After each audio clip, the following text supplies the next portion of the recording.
சர்டிபிகேட்ல என்ன சொல்லிருக்கீங்க? பத்திரிகைகளில் வந்த செய்தியை தழுவி உருவாக்கப்பட்ட கற்பனை. என்ன அர்த்தம்? வரலாறா இல்ல உங்க கற்பனை கதையா? தேவர் படம் எடுத்துட்டாரு அப்படின்னா இது ஒரு பெரிய மோசடி இல்லையா?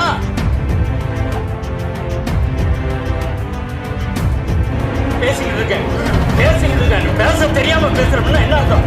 என்ன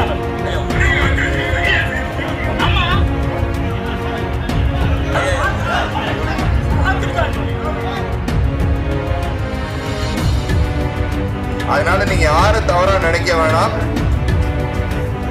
ஐயா. உண்மையிலேயே ஐயா ஒரு விஷயம் ஐயா, சத்தியமா சொல்றேன், தேவரான சொல்றேன். இந்த படத்தை எடுக்கக்கூடிய எந்த தேவரான சொல்ல பல்லாயிரம் கோடி வச்சிருக்கக்கூடிய முக்குளத்தூர் சமுதாய தொழிலதிபர் எவனா செய்ய முடியுமா? சத்தியமா படம் அருமையா வந்திருக்கு. இந்த படத்தை தேட்டர்ல பார்க்கலனா அவன் சேவனை கிடையாது நான் சொல்றேன். மியூசியம் முறிக்கிட்டு 3 கோடி தரமா இருக்கும், 3 கோடி தரமா இருக்கும், 1 கோடி தரமா தேட்டர்ல போய் பாரு. நீ நல்ல ஆத்தாரம் கொடுத்தா தேவர இந்த படத்தை போய் தேட்டர் பார்க்கணும்.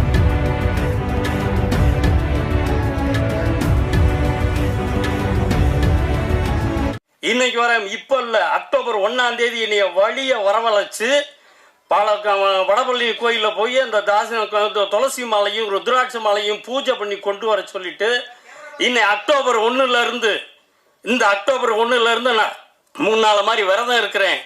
நீங்க தானே அந்த மாலையை போட்டு விடணும்னு சொல்லி என்னை அந்த மாலையும் போட்டு விட சொல்லி அந்த இதுகள்லாம் செஞ்சு இப்போ மேக்கப் போடும்போது தேவரா மேக்கப் போடும்போது நீங்க இருக்கணும்னே அப்படின்னு சொல்லி கூட இருந்து அதை பண்ணி அவருடைய நடைமுறை அப்படி இருக்கு.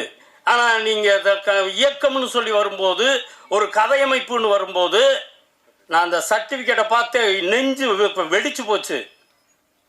அந்த சர்டிஃபிகேட் சென்சார் சர்டிஃபிகேட் வாங்கியிருக்கீங்க, ஏ சர்டிஃபிகேட் யூ சர்டிஃபிகேட் வாங்கியிருக்கணும்னு பெருமைப்படுறீங்க. ஆனால் அந்த சர்டிஃபிகேட்டில் என்ன சொல்லியிருக்கீங்க? பத்திரிகைகளில் வந்த செய்தியை தழுவி உருவாக்கப்பட்ட கற்பனை. என்ன அர்த்தம்?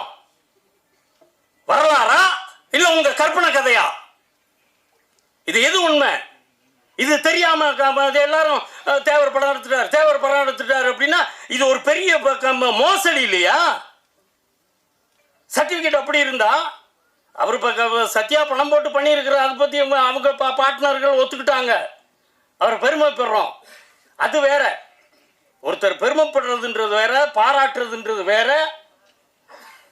நீங்க தேவரை சொல்லும் போது எதுக்கு இப்படி ஒளிவு மறைவா முன்னும் பின்னுமா மாறி மாறி நிக்கிறீங்க? சினிமாவில் மாதிரி டபுள் ஆக்ட் போடுறீங்க. இதுதான் வரலாறு அப்படின்னா வரலாறுன்னு சொல்லுங்க. இல்ல இது கற்பனை கதைன்னா கற்பனை கதைன்னு சொல்லுங்க. கற்பனை கதைக்கு நாங்க வேலை ஆளே இல்ல. நீங்க ஊமை வழிகள் அடிக்கும் போது எங்களுக்கு அது பிரச்சனை இல்லை. எங்களுக்கு இப்ப எதனால இதை சரி பண்ணி கொடுக்கணும். யார் பேச தெரியாம பேசிக்கிட்டு இருக்காங்க? நான் இருக்கிறத பேசிக்கிட்டு இருக்கேன். பேச தெரியாம பேசுறோம்னா என்ன அர்த்தம்? என்ன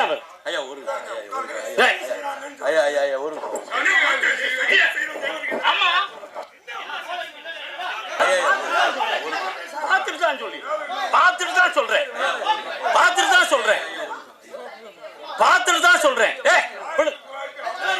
எனக்காண்டி வாங்க, ஒரு நிமிஷம் ஏன்டா வாங்க, ஒரு நிமிஷம் முடிச்சு இடத்துல எத்தனையோ இருக்காங்க, முடிச்சு கொஞ்சம் பொறுமையா பேசுங்க. சரி கொஞ்சம் ரைட் பேசு, வாழ்த்துட்டு விட்டுருங்க ஐயா. சும்மா பண்றேன். தேவரை பத்தி தப்பா படிச்சுட்டு இருக்குமான்னு சொல்லி பேசிக்கிட்டு இருக்கேன். டைரக்டர் என்ன பெருசு, தேவரை கூட பெருசு.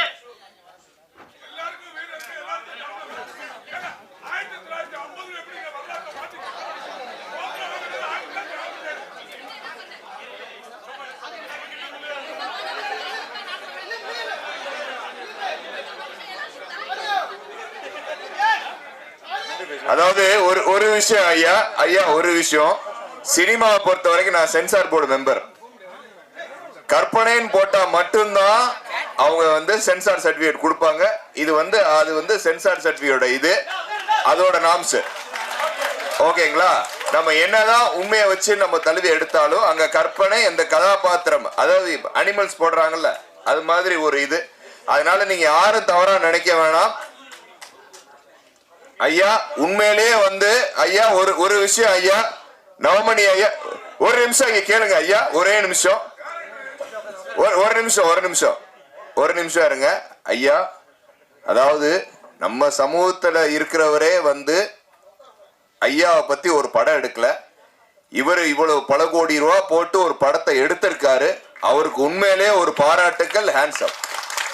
ஓகேங்களா?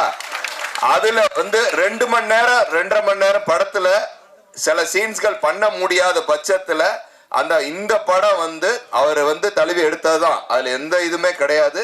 ஆனா நம்ம நவமணிய சொல்ற மாதிரி ஃபுல்லா ஒரு படம் எடுக்கணும்னா நெக்ஸ்ட் தேசிய தலைவர் பசீரே பண்ணி 2வது பார்ட் நாங்க எல்லாருமே முக்குளத்தூர் சேர்ந்து நாங்க அந்த படத்தை ப்ரொடியூஸ் பண்ணுவோம். அதுல சத்யாவும் நீங்களும் இருப்பீங்க. முதல் பாட்டு உங்களுக்கு ஒரு மிகப்பெரிய வெற்றி அடையும். இது நாங்க எல்லாம் அந்த தேசிய தலைவரோட ஆசீர்வாதம் உங்கள்ட்ட இருக்கு. நவமணி ஐயா நீங்களும் ஆசீர்வச்சிருங்க.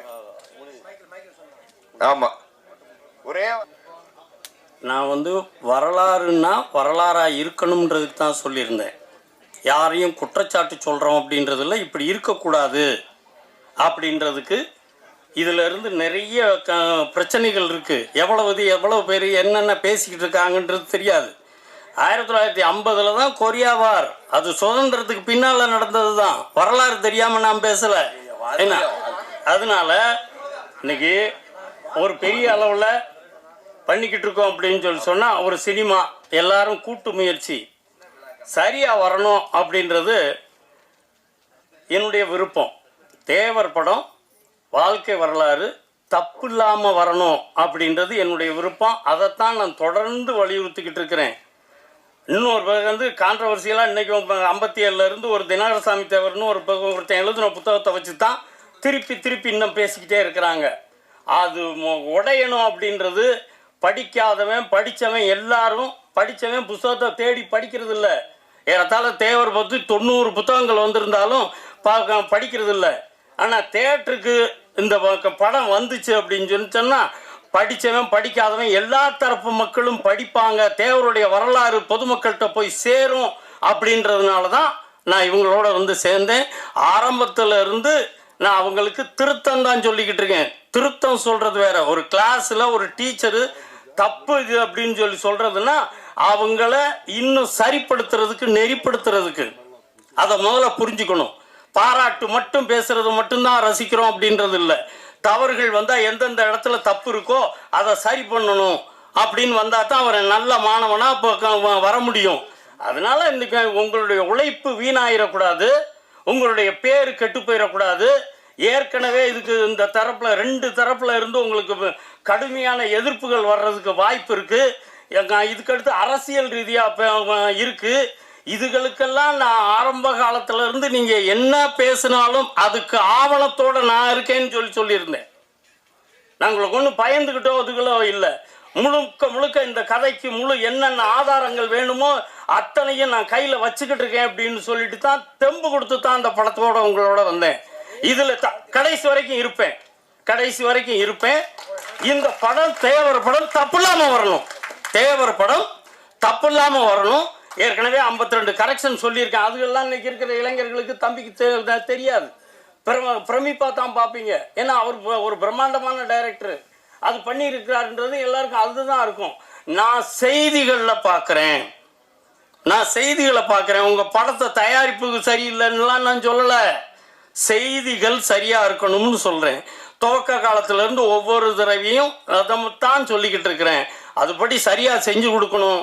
இந்த அளவில் இதில் பூரா பார்த்தீங்கன்னா அவங்க ஜெனிஃபர் மார்க்ரெட் பட தயாரிப்பாளராகவும் இல்லாமல் அதில் படத்துலையும் நடிச்சிருந்தாங்க. அவர் குழந்தையும் நடிச்சிருந்தது. ஏன் அவங்க அப்பாவும் நடிச்சிருக்கிறார். இப்படி அவங்க குடும்பமே அதில் இருக்குது. ஒவ்வொரு முறையும் நான் அந்த சில இதுகளை பார்த்துட்டு அப்பப்போ கரெக்ஷன் சொல்லுவேன். அதுதான் நடக்கும். இது தெரியாமல் சும்மா பேசுகிறவங்க ஏதோ கோபத்தில் பேசுகிறேன்றது அர்த்தம் இல்லை. இது பத்திரிகைகளில் விமர்சனங்களுக்கு வர்றதுக்கு முந்தி நான் சொல்லக்கூடியது. நாளைக்கு பத்திரிகையில் எழுதிடுவான், அது கூடாதுன்றதுக்காகத்தான் இதுகளை சரி பண்ணுங்கன்னு சொல்லியிருக்கேன். 52 கரெக்ஷன் சொல்லியிருக்கேன். அது பூரா திருப்பி திருத்தப்பட்டு வரணும்னு சொல்லி கேட்டு இந்த படம் வெற்றி பெற வேண்டும் என்று வாழ்த்தி விடைபெறுகின்றேன். நன்றி. ஜெயஹிந்த்.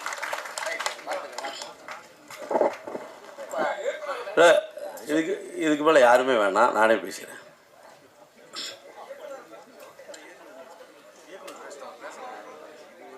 ஏங்க, படம் பார்த்த தென்பகுதியில் உள்ளவனா கேளுங்க. என் பேர் மூர்த்தி தேவர். வருடந்தோறும் 25 ஆண்டுகளா பல லட்சம் பேருக்கு பசுமன் தேவர் ஜெயந்திக்கு அன்னதானம் வழங்கி உள்ளேன். என்னை விட யார் பேச முடியும்? இனி நான் படம் பார்த்துட்டேன், நான் சொல்லணும்.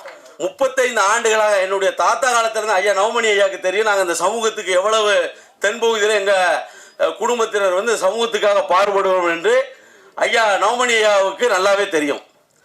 நான் சொல்கிறேன், என்னுடைய பார்வைக்கு ஐயா வந்து எக்ஸைட்டாக இருக்குன்னு நினைக்கிறாங்க. அதெல்லாம் சினிமா ரொம்ப எக்ஸைட்டாக இருக்க முடியாது.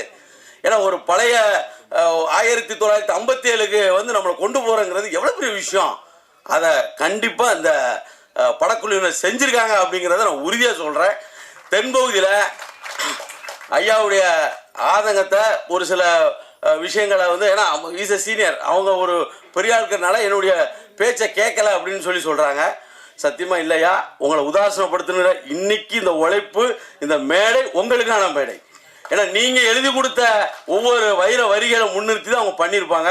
ஒரு சில விஷயங்கள் அவங்க இந்த காலகட்டத்துக்கு தகுந்தவாறு எக்ஸாக்டாக நம்ம சொல்ல முடியாது. ஏன்னா ஒரு சில விஷயம் சொன்னால் கான்ட்ரவர்சியாகவும் போயிடும்ல. அதனால சத்தியமாக சொல்கிறேன், ஏன் தேவரான சொல்கிறேன், இந்த படத்தை எடுக்கக்கூடிய எந்த தேவருங்க சொல்லுங்க, 10,000 கோடி வச்சிருக்கக்கூடிய முக்குளத்தோர் சமுதாய தொழிலதிபர் எவ்வளோ செய்ய முடியுமா? அதை இன்னைக்கு செஞ்சிருக்கார். ஒரு சென்னை மாவட்டத்தில் பிறந்திருக்கார்.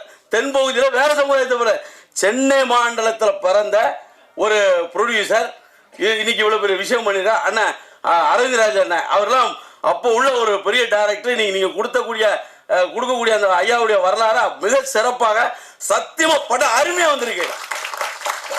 இந்த படத்தை தியேட்டர்ல போய் பார்க்கலனா அவன் தேவனே கிடையாது நான் சொல்லுவேன். சும்மா மியூசிய முறுக்கிட்டு 3 கோடி தேவமா இருக்கும், 3 கோடி தேவமா இருப்பாங்க, 1 கோடி தேவமா தியேட்டர்ல போய் பாரு. நீ நல்ல ஆத்தாளுக்கு பிறந்த இந்த தேவரை இந்த படத்தை போய் தியேட்டர்ல பார்க்கணும் அப்படின்னு சொல்லி நான் விடைபெறுகிறேன். நன்றி நன்றி. தென்பகுதியிலே, குறிப்பாக தென்பகுதியிலே இந்த படம் மாபெரும் வெற்றி அடையும். எங்களுடைய முக்குளத்தோர் சமூகம் இந்த படக்குழுவினருக்கு நன்றி கடன் பட்டிருக்கும் என்பதை நான் சொல்லிக்கொண்டு விடைபெறுகிறேன். நன்றி, வணக்கம். உண்மையிலே சொல்றேன், நான் வெட்கப்பட்டு தலை குனிஞ்சு ஒரு விஷயத்தை உங்கள்கிட்ட பகிர்ந்துக்கிறேன். நானும் 1.5 ஆண்டுகளுக்கு முன்பு சொந்த தயாரிப்பில் நான் இன்னைக்கு வந்து ஒரு சமூகத்தினுடைய தலைவராக சித்தரிக்கப்பட்டவன். எனக்கு கூட அந்த அறிவு இல்லை. நான் கெங்கை கொண்டான் அப்படிங்கிற ஒரு திரைப்படத்தில் தாய்மாமா கேரக்டர் பண்ணியிருக்கேன். படம் விரைவில் வரப்போகுது. எனக்கு அந்த உணர்வு இருந்துச்சா? தேவரையா வச்சு பண்ணணுங்கிற உணர்வு யாருக்கு இருந்துச்சு? என்னுடைய அன்பு சகோதரர் திரு SSR சத்யாவுக்கும். அதை துணிஞ்சு ஒரு தேவனுக்கு இல்லாத தைரியம் இந்த டைரக்டருக்கு வந்திருக்கு, இந்த படக்குழுவினருக்கு வந்திருக்கு. இந்த மேல நான் சொல்றேன், பஷீர் பாய் இல்ல, இன்னும் பஷீர் தேவராக அழைக்கப்படுகிறார்.